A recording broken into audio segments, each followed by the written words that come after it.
बिस्मिल्लाहिर्रहमानिर्रहीम। अस्सलाम वालेकुम स्टूडेंट्स।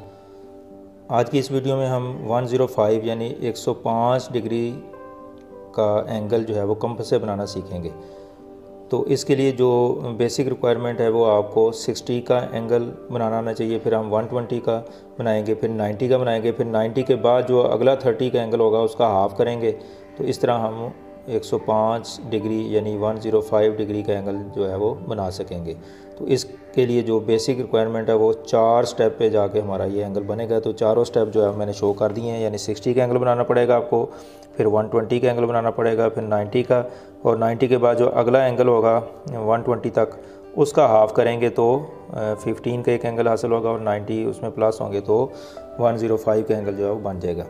तो अब देखते हैं हम इसको कि किस तरह मज़ीद प्रोसीजर हमने इसको अडॉप्ट करना है। तो इसके लिए सबसे पहले आपने एक लाइन सेगमेंट जो है वो आपने ड्रा करना है। तो मुनासिब लेंथ का आपने एक लाइन सेगमेंट जो है वो ड्रा कर लें, और इसका नाम हम रख लेते हैं ए बी। इसके जो एंड पॉइंट है वो ए और बी।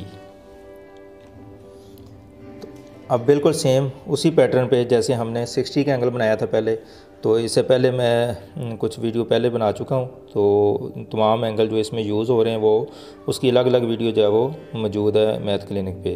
तो आप सर्च करके 60, 120 और 90 का एंगल जो है वो देख सकते हैं।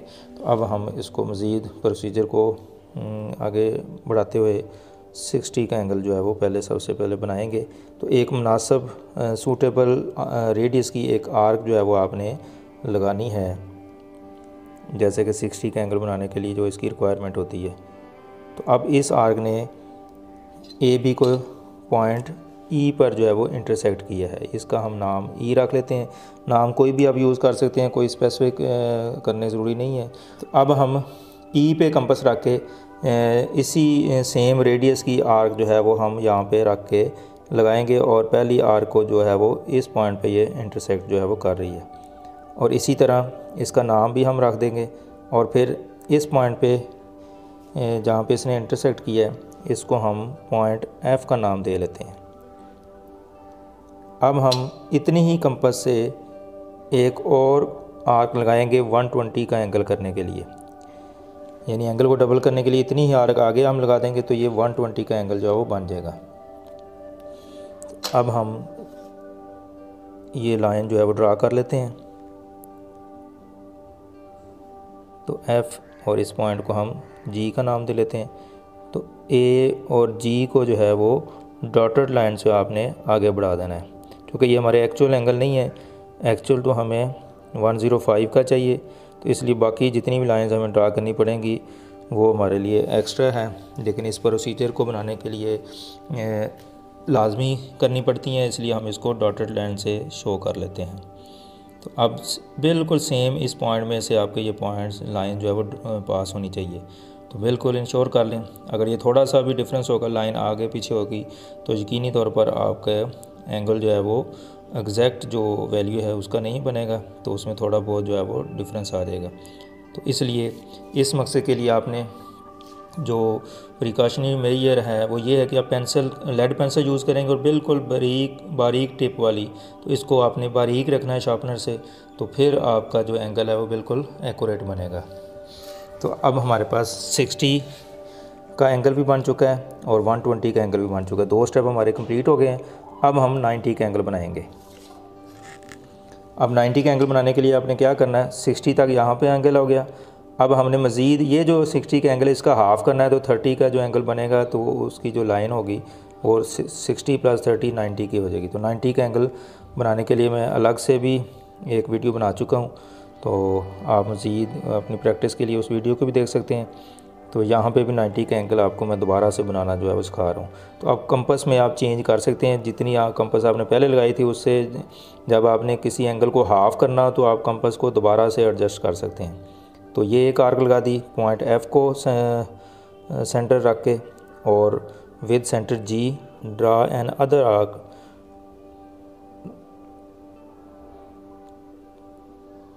विच cuts the previous arc eight point H। तो ये पॉइंट H जो है यहाँ पे ये दोनों आर्क जो है वो इंटरसेक्ट कर रही हैं। तो बेहतर ये है कि आप इसका ये जो पॉइंट है इसको थोड़ा सा प्रेस करके यहाँ पे जो है वो होल बना लिया करें, ताकि आपको जब लाइन ड्रा करनी हो तो फिर गलती का चांस आपका कम से कम हो। तो ये 90 का एंगल जो है वो हमारा बन चुका है, लेकिन ये भी चूँकि एक्चुअल हमने 90 का एंगल नहीं बनाना, इसलिए हम इसको डॉटेड लाइन से जो है वो शो करेंगे। ये इस लाइन में से लाजमी गुजरनी चाहिए, इस पॉइंट में से, जो कि दोनों का पॉइंट ऑफ इंटरसेक्शन है, जो हमने आर्क्स जो है वो ड्रा की हैं। तो इस तरीके से हमारे पास ये 90 का एंगल जो है वो बन चुका है। अब हम तीसरा स्टेप कंप्लीट कर चुके हैं, 90 का एंगल बन गया। अब देखें यहाँ से यहाँ तक 60 एंगल है और फिर ये 30 इसमें ऐड होगा, तो ये टोटल एंगल जो है वो 90 का हो गया। अब 90 के बाद आपको मज़ीद 15 डिग्री यानी 15 डिग्री का एंगल और चाहिए। तो ये 90 से ये 120 तक जो एंगल है ये हमारे पास 30 का एंगल है। चूँकि टोटल 60 का था, 30 और 30 दो पार्ट्स बन चुके हैं। तो अब इस 30 का अगर हम हाफ़ कर लेंगे तो हमारे पास 105 का एंगल जो है वो बन जाएगा। और अगर आप इस एंगल का हाफ़ करेंगे, ये 60 से 90 तक, तो इसका जो हाफ़ होगा तो ये हमारे पास 75 का जो है वो एंगल बन जाएगा। यानी अगर आपने 75 डिग्री का एंगल बनाना है तो उसके लिए आप इसका हाफ़ करेंगे, इस लाइन का, इस आर्क का, इस एंगल का, और जो लाइन ड्रा करेंगे वो 75 की बन जाएगी, यानी कि 60 + 15। इसी तरह अगर आपने 105 डिग्री का एंगल बनाना है तो आप 90 से अगला जो पोर्शन है, अगला जो 30 का एंगल है उसका हाफ करेंगे तो आपके पास 105 का एंगल बन जाएगा। तो इसका मतलब ये सेम प्रोसीजर है।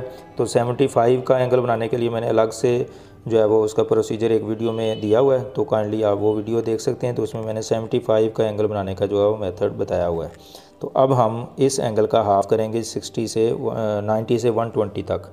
तो अब यहाँ पे ये जो पॉइंट है, इस पॉइंट का नाम हम रखेंगे, इसको हम के पॉइंट कह लेते हैं। ये पॉइंट जो है यानी 90 के ऊपर ये जो आर्क बनी हुई है ये पॉइंट के है और ये जी। अब आपने के और जी पे अलग अलग कंपास रख के जो है वो इसका हाफ़ कर लेना है।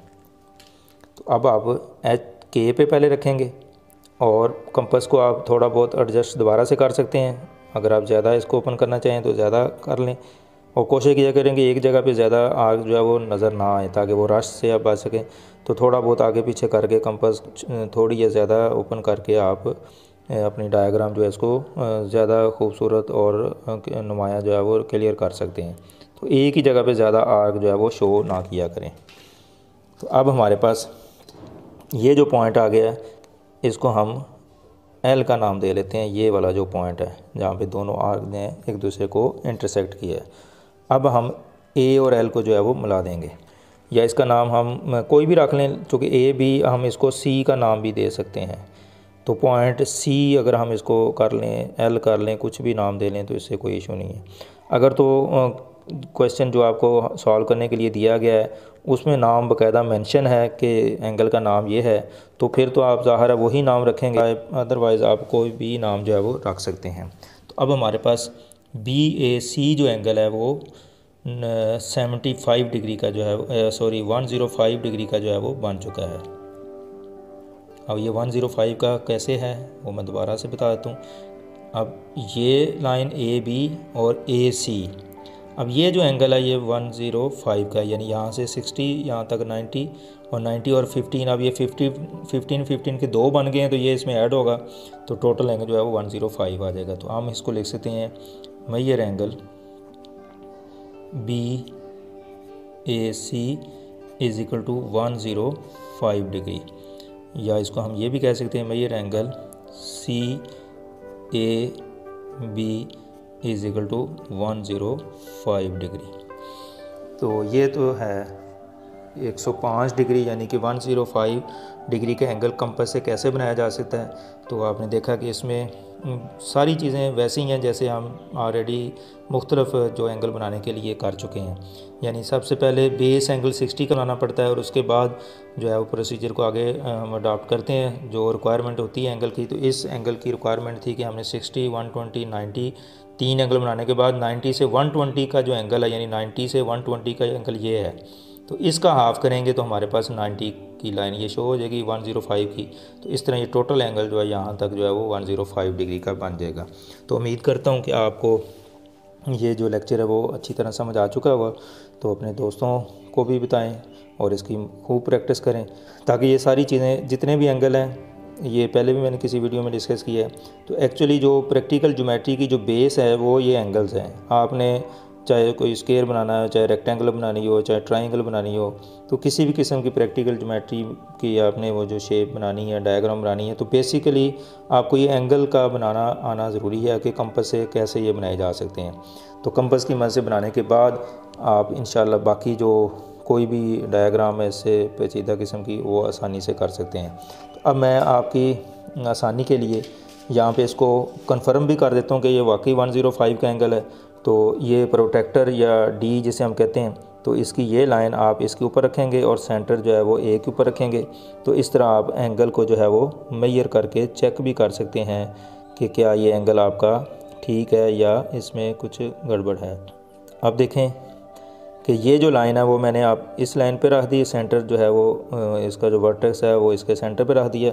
तो अब यहाँ से अगर आपने देखें तो लेफ़्ट साइड पे ये जो नीचे वाली लाइन है वो लेफ़्ट साइड पे सॉरी राइट साइड पे है। तो राइट साइड से आपने ज़ीरो वाली स्केल जो है उसको पढ़ना है, 0, 10, 20, 30 इस तरीके से। ये 180 वाली लाइन आपने नहीं पढ़नी। जिस तरफ आपके एक दोनों आर्म में से एक आर्म जिस साइड पे होता है राइट पे हो, तो राइट साइड से 0 वाली पढ़ेंगे। अगर ये लाइन लेफ़्ट साइड पे हो, जैसे पिछली 1-2 वीडियो में मैंने बताया आपको, तो फिर आप इधर से 0 से स्टार्ट करेंगे। अब देखें कि ये यहाँ पे 100 और ये 110 है, तो ये सेंटर जो है वो 105 का एंगल जो है वो शो हो रहा है। तो इस तरीके से आप कंफर्म कर सकते हैं कि आपका जो एंगल है वो सही है। तो अगर 1 डिग्री या आधा डिग्री का फ़र्क आ जाए तो उसके पीछे एक ही इशू हो सकता है कि ये जो आप लाइन लगाते हैं ये जितनी बारीक होगी उतना आपका एंगल जो है बिल्कुल एक्यूरेट बनेगा। और दूसरा, जब जहाँ पे ये आर्क वगैरह इंटरसेक्ट करती हैं तो वो आर्क के सेंटर में से जो है वो लाइन अगर आप जब भी गुजारेंगे जो इसका सेंटर होता है, तो फिर आपका बिल्कुल एक्यूरेट एंगल बनेगा। अदरवाइज़ अगर आपने उसके आर्क के सेंटर में से लाइन नहीं गुजारी या आपकी पेंसिल जो है वो ज़्यादा मोटी है, तो फिर कोई ना कोई मसला होगा और एंगल जो है वो एक्यूरेट नहीं बनेगा। तो इसलिए अगर आपने बिल्कुल एक्यूरेट एंगल बनाना है तो पेंसिल भी बारीक रखें और कोशिश करें कि जो आर्क वगैरह है वो सही जहाँ पे उनका पॉइंट ऑफ इंटरसेक्शन होता है वहीं से गुजारें, तो फिर आपके जो गलती की चांस है वो बहुत कम हो जाएंगे। तो इस उम्मीद के साथ कि आप इसको मज़ीद प्रैक्टिस करेंगे, सीखेंगे और अपनी ज्योमेट्री के हवाले से इसको अपने लिए यूज़फुल बनाएंगे। अब आपसे इजाज़त चाहता हूँ। अल्लाह हाफ़िज़।